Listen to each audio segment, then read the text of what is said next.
Hey everyone, welcome to The Explainer. Today we're going to take something you probably walked on this morning, the most mundane, everyday concrete right outside your front door, and look at it in a totally different light. We walk on these spaces, we park on them, and let's be honest, we usually just completely ignore them. But the hidden life of our pedestrian spaces, it quietly dictates exactly how our cities function, who we interact with, and ultimately, how we live our lives. Today we are talking about the hidden world of the liminal city. Okay, let's dive right into this. Urban designers actually call a sidewalk a liminal space. And that word, liminal, it literally just means a space in between. Think about it for a second. A sidewalk isn't fully private, like your living room or a coffee shop, but it's also not fully public in the same way a high-speed highway is. It sits perfectly right there in the middle. And that middle ground, that is exactly why it's so incredibly important. It's the ultimate buffer zone where public life actually happens. To really understand how these spaces shape us, here's the journey we're taking today. 1. The secret life of sidewalks. 2. The moving sidewalk dream. 3. The great parking debate. 4. Designing better parking spaces. And finally, 5. Reclaiming our city spaces. Let's get into it. Section 1. The secret life of sidewalks. History under our feet. Let's start with the history of the actual ground we're walking on every single day.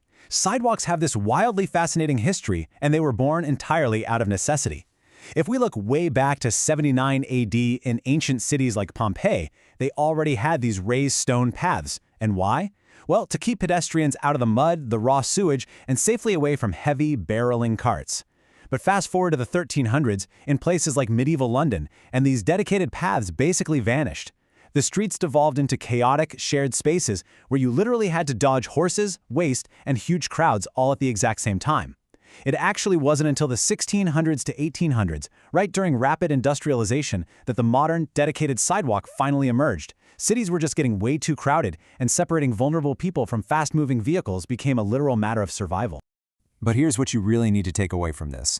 Sidewalks are so much more than just poured concrete. They're a mirror. They reflect exactly what a city prioritizes. Take New York City, for example. The sidewalks there, they are massive social hubs, packed with food vendors, street performers, daily commuters. They are built for human connection. Now contrast that with Dubai. You'll see way fewer pedestrian-heavy sidewalks, because that city was fundamentally designed around the automobile. And it's extreme desert heat. The concrete literally tells you what the city values most.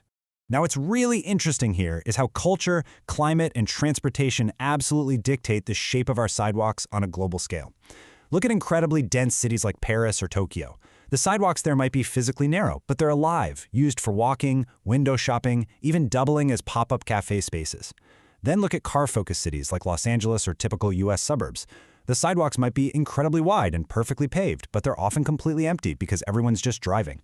And then you have mixed-use cities like Hanoi, where the sidewalk is literally everything at once. It's a parking lot, it's a street food restaurant, it's a walking path. It's flexible, it's vibrant, and honestly, it's entirely chaotic.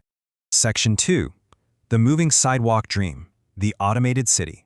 But what if we completely reinvented how pedestrians actually move? For over a century, urban planners were totally obsessed with this utopian concept, the automated pedestrian city.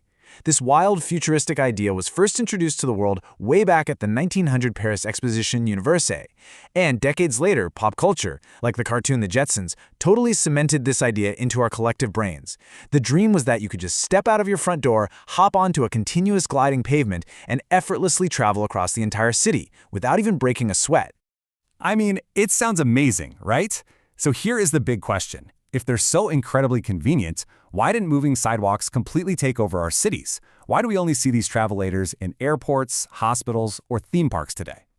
Well, the answer really comes down to reality clashing with design. First off, they are wildly expensive to build and maintain across miles and miles of urban landscape. Second, and this is the big one, think about the breakdowns. If a travelator breaks in an airport, yeah, it's annoying. But if it breaks on a busy downtown street during rush hour, it creates absolute, dangerous chaos. Literally, a human pileup on aisle 3. And lastly, cities are living organisms. They need flexibility. People need to stop, chat with a neighbor, change directions, or just walk at different paces.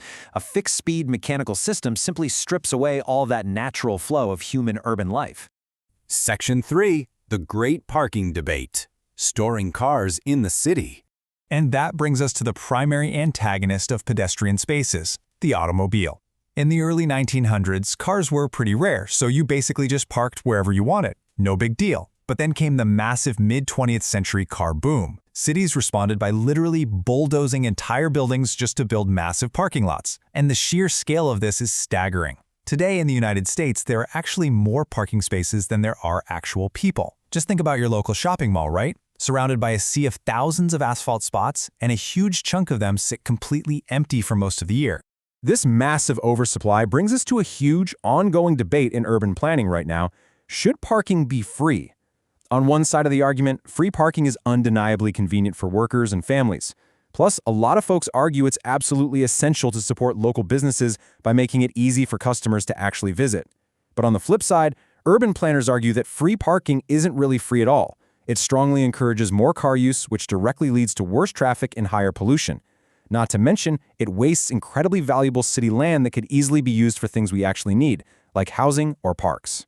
And this brilliantly illustrates how policy choices directly shape human behavior and our urban landscapes. Just look at Tokyo. In Tokyo, you're legally required to prove you have a dedicated off-street parking space before you're even allowed to buy a car. As a result, the city isn't choked by massive parking lots. Now compare that to a lot of US cities, where parking is heavily subsidized, entirely free, or just incredibly cheap. That encourages a culture where driving is the absolute default, and it spreads the city out over miles and miles of asphalt. Section 4. Designing better parking spaces. Design meets function. So, if we absolutely have to have cars, do the spaces we store them in really have to be so ugly? Well, some cities are finally treating car storage as a design opportunity, rather than just a total eyesore. I mean, does a functional space have to be boring? Not at all. Look at the Lego parking house in Denmark. It uses bright colors and the super playful design that literally adds to the city's identity. Or check out the Parc des Célestins in France. It's an underground parking spiral that's beautifully illuminated, almost like a modern art installation. Or the incredible Michigan Theater in Detroit, where a gorgeous decaying theater was actually repurposed into a parking garage, saving that historic architecture. These examples absolutely prove that even a parking garage can contribute beautifully to the urban fabric. But far too often, bad parking design literally pushes us apart. Have you ever heard the term snout house? It's an architectural term for a home where the garage sticks way out and completely dominates the front facade, kind of like a giant, uninviting snout. When whole neighborhoods are built exactly this way, the architecture is physically prioritizing cars over people. There are no front porches to sit on, no big windows looking out onto the street, just a blank wall of garage doors staring you down. It makes the whole neighborhood feel closed off and just far less social. But architecture can offer a much better alternative. Take Frank Lloyd Wright's famous Roby House, for example. He designed it to beautifully integrate the garage right into the overall structure. It doesn't dominate the street view at all. Instead, the design blends the indoor and outdoor spaces, prioritizing the human experience and our connection to the environment.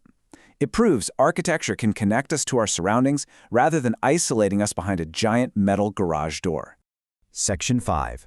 Reclaiming our city spaces from parking to parks. And this brings us to perhaps the most hopeful part of our journey today. Communities are starting to fight back for their liminal spaces. People are looking at that empty asphalt and finally seeing potential. For example, out in Los Angeles, there are these massive parking lots that are completely abandoned on the weekends. But now, they're being totally transformed. On Saturdays and Sundays, they become pop-up parks, vibrant event spaces, and incredibly lively outdoor markets. And this matters immensely because urban land is so limited. By turning a dead, empty space into a bustling social hub, you drastically improve the quality of life for everyone in that neighborhood. As we wrap up this explainer, let's just quickly summarize what we've uncovered about these everyday spaces. First, sidewalks are not just slabs of concrete. They are the deciding factor in whether people interact or isolate. Second, how a city handles its parking decides whether that city favors cars or if it favors people. And third, intentional, thoughtful design can turn a forgotten, mundane space into something deeply meaningful that connects an entire community. So the crucial point is this. A city is not just built out of towering skyscrapers and houses. It's built in the spaces right in between. These mundane, liminal spaces quietly but powerfully dictate how we interact with the entire world around us. So the next time you step out your front door, just take a second to look down. How are the spaces in your city shaping you? Thanks for joining on this explainer, and keep looking closely at the world around you.